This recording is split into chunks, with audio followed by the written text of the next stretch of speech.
민주당 광산 의뢰 예비 후보 민형배 의원 전화 연결하겠습니다. 나와 계시죠? 네, 안녕하세요. 민영배입니다. 네. 당에서 결정을 2인 경선으로 갔다가 3인 경선으로 가게 됐습니다. 이 상황은 어떻게 보십니까?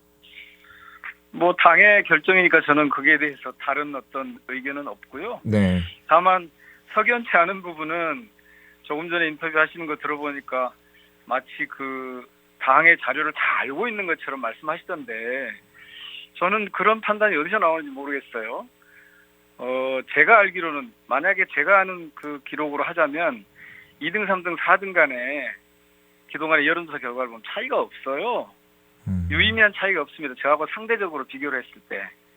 그래서 당에서는 가장 문제가 없는, 예를 들면 김성진 후보의 경우에 지난번에 당원 명부를 훔쳐서 경선에 나섰다가 스스로 사퇴한 경우거든요.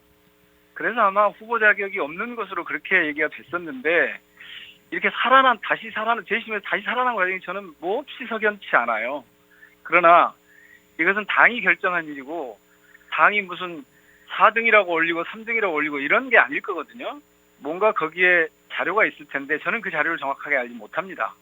그래서 이 상황은 저로서는 뭐 어떤 분이 올라오든 당당하게 경쟁을 하면 그만이기 때문에 여기에 대해서는 논란거리가 없습니다. 다만 이 과정에서 제가 깜짝 놀랐어요. 사실은 광주에서 민주당 후보로 나서겠다는 분들이 예전에 그 민주당에서 보여줬던 그런 구태, 그러니까 자신에게 불리한 상황이 되면 때를 쓰고 삭발 단식을 하고 그렇게 해서 이 상황을 뒤집고, 그런데 아무리 생각해봐도 지금 김성진 후보 말씀대로라면 2등은 안 올라오고 3등이 올라왔어요. 도대체 그렇게 따진다면 도대체 무슨 근거로 이런 결정이 났을까? 저는 오히려 그 과정이 석연치 않은데요.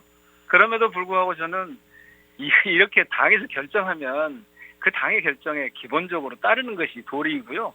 이 과정이 지금 뭐 투명하지 않다, 현역 의원 봐주기다 뭐 그러고 하는데, 만약 우리 당이 갖고 있는 룰대로 하자면 원래 저를 단수공천할 정도 상황이라고 합니다.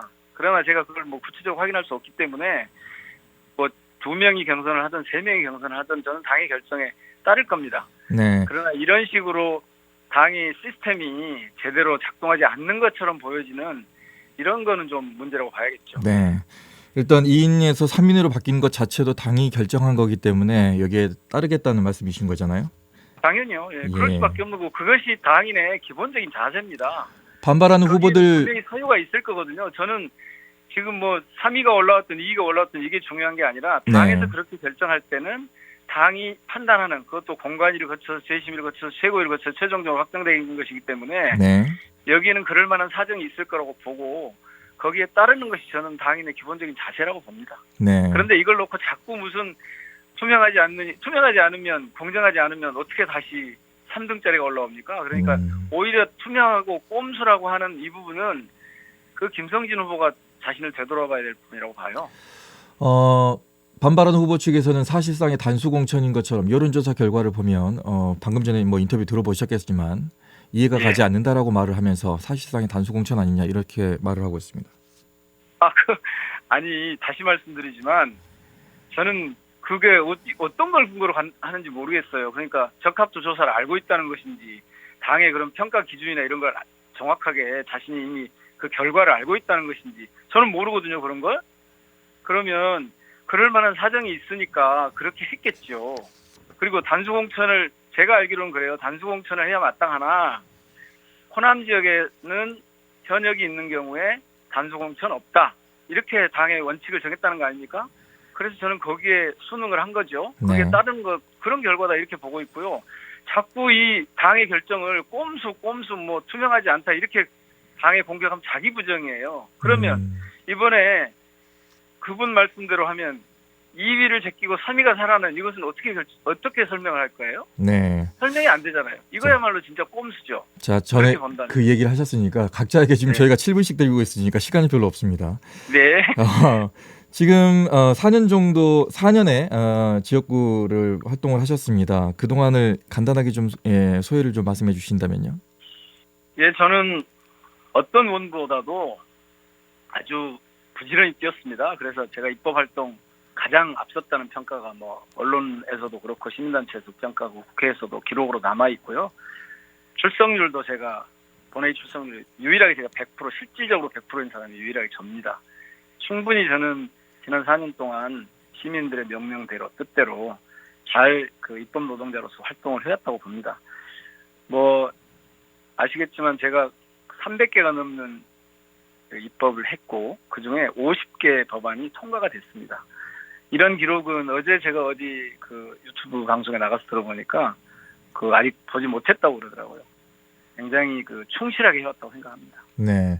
그리고 무엇보다도 사실은 검찰 독재 정권과 제가 탈당을 하면서까지 싸워왔고요.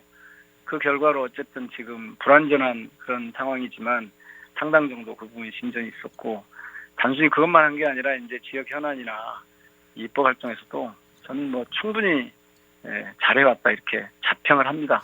예. 광산을의 변화는 어떻게 좀 이끌어내셨다고 보십니까?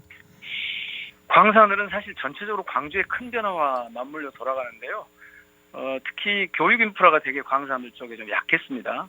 그런데 광산 고등학교를 새로 하나 세우게 되고 또 광산으로 교육청이 옮겨오면서 광산에 지금 예전에 있었던 광산교육지원청이 사라졌는데 이걸 회복하는 조치, 거기에 상응하는 조치를 좀 해가고 있고요. 그리고 그 산정지구 공공주택지구 사업이 있는데 이것도 좀 추스려야 될 문제이고 무엇보다도 지하철 2호선 공사가 하게 되면 광산을을 통과하게 되거든요. 네. 그래서 여기에 따른 주민 불편의 최소화, 교통 편익의 최대화 이런 것들이 좀 더 신경을 써야 합니다. 근데 무엇보다 중요한 건 사실은 산업 인프라, AI 그 융복합 단지가 첨단 3지구에 있지 않습니까? 네. 이런 산업 인프라 같은 것을 제대로 갖춰서 사실은 지금 쇼핑몰, 복합 쇼핑몰 그 요구가 높은데 시민들의 요구가 높은데 이거 있어야 된다 요구가 높은데 그러려면 거기에 맞는 그 소득 기반이 확충이 돼야 하거든요. 네. 그런데 신경을 써갖고 신경을 쓸 생각입니다. 알겠습니다. 자, 여기까지 듣겠습니다. 경선 이후에 또 뵐 수 있으면 제가 또 연결하도록 하겠습니다. 고맙습니다. 네. 언제 어디서나 내 손 안의 뉴스. 광주 MBC 뉴스 유튜브 구독으로 함께하세요.